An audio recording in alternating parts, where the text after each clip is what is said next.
Hindi ka ba nagsasawa sa golf? Never. Lalo na pag di mo kabisado ang course, di ba? Saan ka na ba nakapaglaro? Southwoods, Fairways, Boracay, even Australia. Wow, galing ha? Ikaw, hindi ka ba nagsasawa sa golf? Hindi, trabaho ko to eh. And besides, passion ko tong golf. Passion. You know that's the perfect word to describe it. Lizzie, may lakad ka ba mamaya? You wanna have dinner later? Nice shot.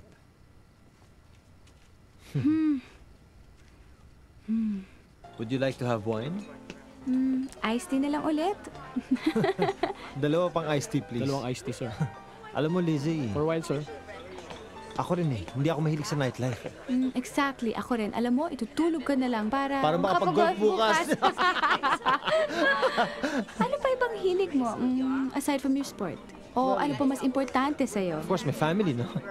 My mom, my dad, and my sister. Ikaw?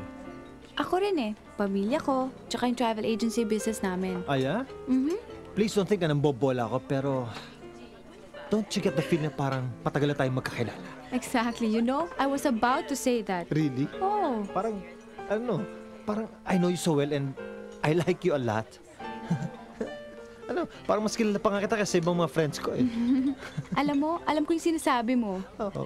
Parang ganito. It's so perfect, just you and me. Parang gusto kitang iuwi at saka pakasalan. Parang ganun. Okay, alam mo, bago natin pag-usapan ng kasal, mag-golf na lang tayo bukas. Ha? Diba? I'm sorry, I didn't mean to offend you. Don't worry. I was just telling you what's going on inside my mind. Don't worry. Di naman ako na-offend eh. Na-flatter pa nga ako eh. Aya? Yeah.